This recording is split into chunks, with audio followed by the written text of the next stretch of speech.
My daughter Emma, when she was in junior high, played the violin.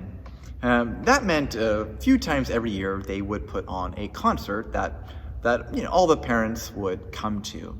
And as we would first get there, they would always be practicing. And so you had different musicians, tuning their instruments, and they were playing completely independent of one another. And when they were doing this, right, it sounded awful because people are doing their own thing. But all of a sudden, once the concert began, what once sounded awful now sounded beautiful. Why? Well, because the musicians were no longer playing independently, but interdependently.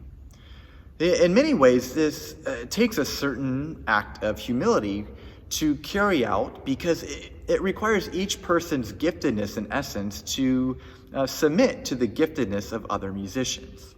If this doesn't happen, we are no longer attending a concert. We are simply attending a whole bunch of noise. The reality that I just laid out for you in regard to musicians and a concert is really the same reality that exists when it comes to living out aspects of our faith. I'm going to read a passage from 1 Corinthians 13, which is often referred to as the love chapter. And as I do, Paul is going to describe instruments that don't sound very good when they're not in tune with the rest. So it's just going to be verse 1. Here's how it reads. If I speak in the tongues of men or of angels but do not have love, I am only a resounding gong or a clanging cymbal. Now, I don't know about you, but I sure don't show up to a concert with the hope of hearing a clanging cymbal or a noisy gong. In fact, quite the opposite. Now, chapter 13, which I just read from in 1 Corinthians, is sandwiched in between the two longest chapters on spiritual gifts in chapters 12 and 14. Now, do you think that's intentional? I certainly do.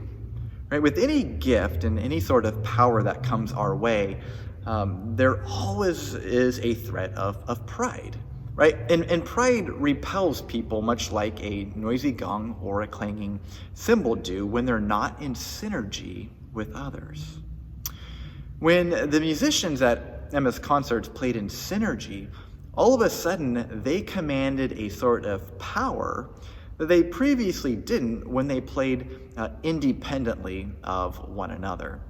While before no one listened or they purposely covered up their ears, now they were capturing the attention of people because they played in harmony with one another.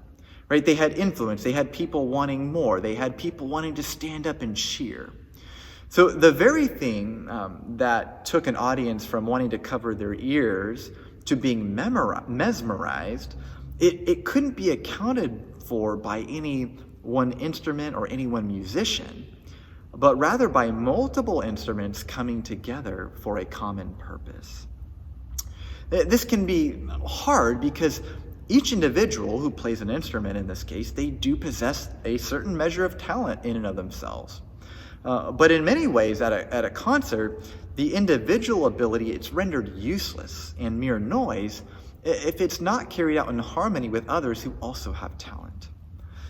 I find that it can be so easy to take the giftedness that God gives us and turn it into mere noise rather than giving others a concert.